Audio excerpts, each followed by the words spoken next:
GM Télévision, la chaîne au cœur d'une vision. Voilà, donc c'est pour suivre cette émission Passe-Partout. On l'a si bien dit que Passe-Partout, vous allez voir défiler tout le visage de la GM Télévision. Et j'en profite pour saluer toute l'équipe de GM Télévision qui se battent pour que vous puissiez avoir de bonnes images et que vous puissiez avoir de bons produits. J'en profite pour saluer Monsieur Vainqueur du côté de StarTime, mais pourquoi pas saluer le directeur de production, directeur de programme, saluer le chef de personnel, ils sont nombreux. Pourquoi pas Shadrach Massungi et aussi celui qui est dans l'ombre, qu'on l'appelle James Pianza, mais aussi celui qu'on appelle, lui c'est vraiment pour l'aigle, hein, parce que ici vous allez bien remarquer que nous avons l'aigle, donc nous ne volons pas avec des coqs. Donc nous, avec les coqs, ça ne marche pas. Alors vous allez vraiment remarquer que celui qui s'appelle Méchac, il est là, il est en train de tout superviser et je pense que nous allons voir un bon travail, un bon résultat. Je ne suis pas seule, je suis avec un monsieur, mon invité, à qui je m'en vais déjà dire bonjour. Bonjour monsieur Rodrigue. Bonjour Madame Nadine. Alors, Monsieur Bonsolé, si aussi vous pouvez vous présenter devant tous ceux qui nous suivent, parce que vous savez, nous émettons jusque Matadi, Boma, nous sommes vraiment sur le national, nous émettons de partout, et les 26 provinces, pourquoi pas parler de la ville de Kinshasa, dans toutes ces communes. Hein. Je suis très fier de venir dans votre émission aujourd'hui. Et j'ai été flatté de voir la qualité d'image que j'ai trouvée chez vous. Je vois de bonnes choses.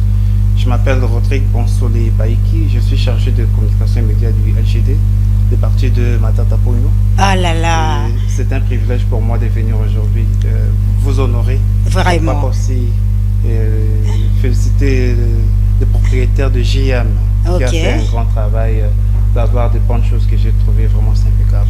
Voilà, donc il s'appelle John Bayantita, c'est lui le PDG, mais aussi il y a celui qu'on appelle Jonathan Mbaya, Maman Nora, toute la grande famille Mbaya, qui aujourd'hui on peut changer les choses pour donner de l'emploi, parce que vous savez que c'est pas donné à tout le monde, c'est un don. Hein? Effectivement. Tout à fait. Alors, qu'est-ce qui caractérise tous ceux-là qui sont avec le technocrate, parce que vous avez parlé de Matata Pogno.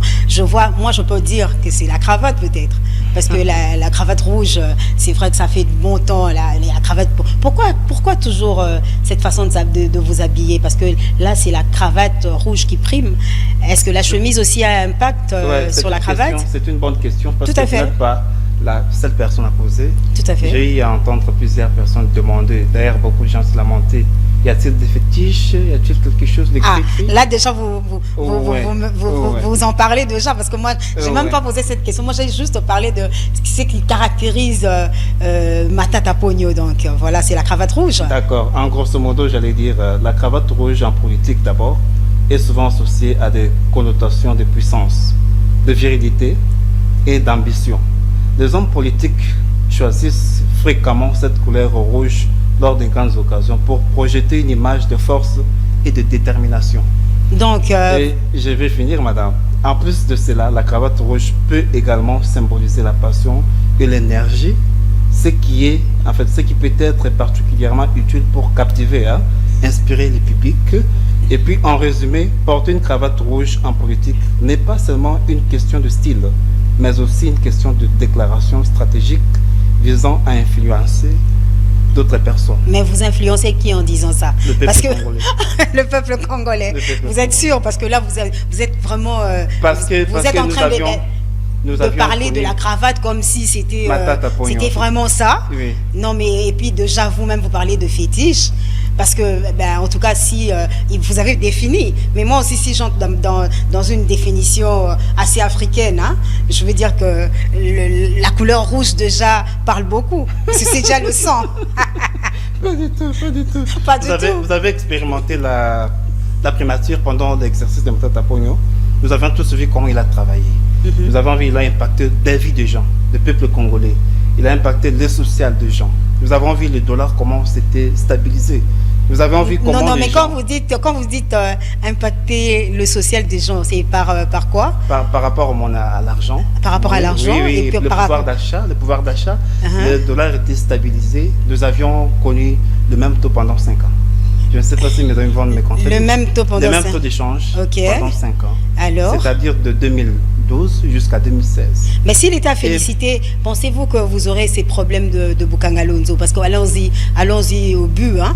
Ben parce que là, vous vantez Matata Pogno. C'est vrai que c'est un technocrate, mais il n'a fait que faire du bien, comme vous le vantez là. Vous avez commencé à vanter votre cravate, on n'a rien dit, mais moi, j'ai aussi défini d'une manière africaine, et là, maintenant, vous nous vantez que voilà, c'était vraiment... Vos définitions, vous concernent, mais le mien, ce sont nos définitions politiques.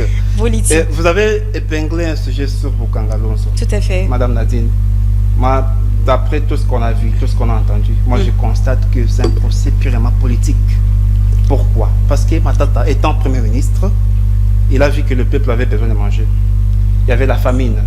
Et il est parti, lui il est de Maniema, vous m'avez posé cette question, il est parti au Congo, ici au Congo, pour créer en fait un parc. Non, 283 millions de dollars. J'arrive, avant d'arriver à ce montant, j'arrive d'abord, madame. Non, mais oui. Permettez que je termine mon introduction. Il n'y a pas de problème. Il n'y a pas de problème. Je veux que les gens comprennent. Tout à fait. Qu'on enlève l'équivoque que beaucoup de gens y ont pensé mal, pendant que la chose était vraie. Sans oublier les 200. Tu peux même dire 300 millions. 283 millions. D'accord. Ok. Matata Pogno a pensé d'abord au peuple congolais. Le peuple devait manger. Vous et moi, nous devrions manger. Il est parti au Congo chercher une forêt. Là, il pouvait créer des fermes et des plantations. Et on a envoyé des gens. Les gens ont trouvé que c'était fiable. Et on a interpellé le blanc pour venir travailler là-bas. Madame, il y a eu un accord plutôt entre le gouvernement congolais et sud-africain. Maintenant, les blancs sont venus. Nous avions donné aux blancs la terre pour qu'ils cultivent. Et puis, les blancs, en leur revanche, devaient fournir quelque chose, comme un peu d'argent, pour que le pays produise et ils prendront leur part de là. Mais ne nous donnez pas l'impression que la terre appartenait à Matata Pogno. La terre appartient au Congo, à l'État. Au Congo, mais comment vous pouvez dire de Matata, madame, comme étant Premier ministre. Tout à fait. Il représentait le président Kabila. Tout à fait, là, il faut bien l'expliquer. Maintenant, le peuple, voyant, le gouvernement sud-africain, voyant la volonté du gouvernement congolais de travailler, ils se sont impliqués à travailler avec nous. Il y avait des tracteurs, il y avait des avions, il y avait des mini-tracteurs, il y avait des travailleurs, la main-d'œuvre. Tous ces gens étaient payés.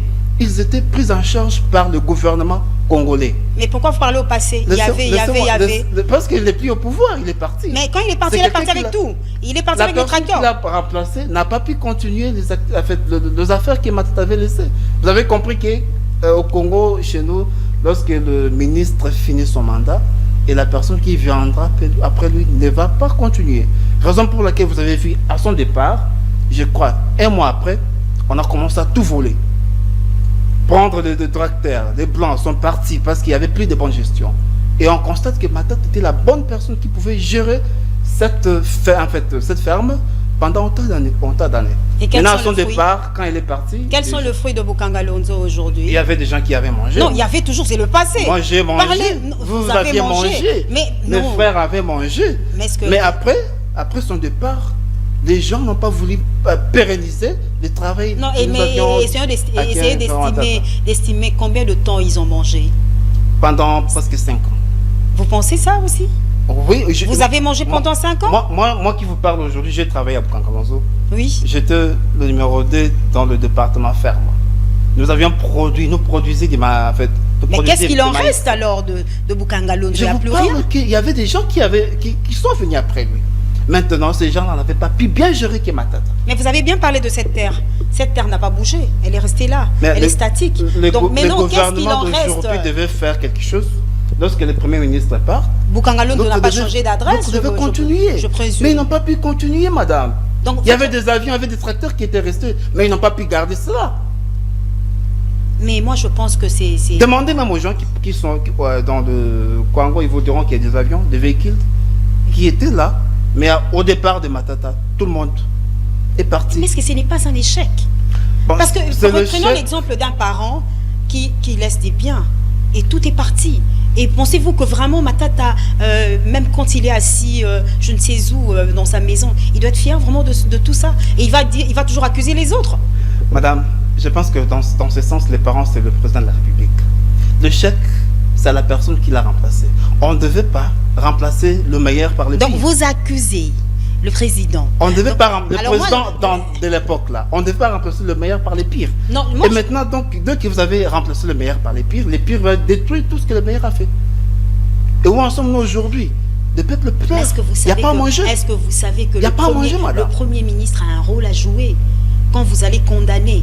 Donc ça va de pair, c'est lui qui prend des grandes décisions. Mais je suis aimé que vous me donnez la raison. Donc le Premier ministre qui était entré après lui n'avait pas bien géré les choses. Donc c'est lui qui a Mais tout c'est lui foutu qui en a l'air. tout, oui. Tout est parti à cause de lui. Tout est parti. Alors là, en tout cas, on doit vraiment bien parler. Donc vous en a parlé. Essayons d'évoluer parce que sinon On les risquerait sujets. de dormir. Tout à fait, tout à fait. Mais du moins, les téléspectateurs sont en train de vous suivre pour savoir si vraiment ces réponses sont convaincantes et que si même vous-même pensez-vous que ces réponses sont vraiment convaincantes. Je peux donner juste un petit problème. Tout à fait, vous avez tout le temps. Vous savez, il y a eu presque 1000 travailleurs à Bukangalozo. Ok, Chacun est touché dans de 500 $. ok. Il y avait des expatriés, des Sud-Africains. Tous ces expatriés touchés dans les 3000 et quelques de dollars. Si vous faites le calcul mental, faites 3000, en fait 500 fois 1000, ça donnera un chiffre. Et ce chiffre-là, vous le multipliez par 12 mois. Par 12 mois, et puis vous le faites encore par 4 ans. Ça donnera combien? C'était un bon deal peut-être pour vous. Maintenant, Mais maintenant, reprenons, on parle madame, de Bukangalozo permettez-moi. en terre. Prenons encore. En terre. Qu'est-ce que vous avez planté? Laissez-moi Du maïs. finir ma thématique, madame. Oui, vous parlez. Prenez encore le véhicule. Combien coûte le tracteur? Je parle dans les 100 000 $. Combien coûte un avion? Aujourd'hui, il y a 2 avions qui se trouvent au parc agro-industriel de Bukangalozo. Mais le gouvernement entrant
se précipite à changer la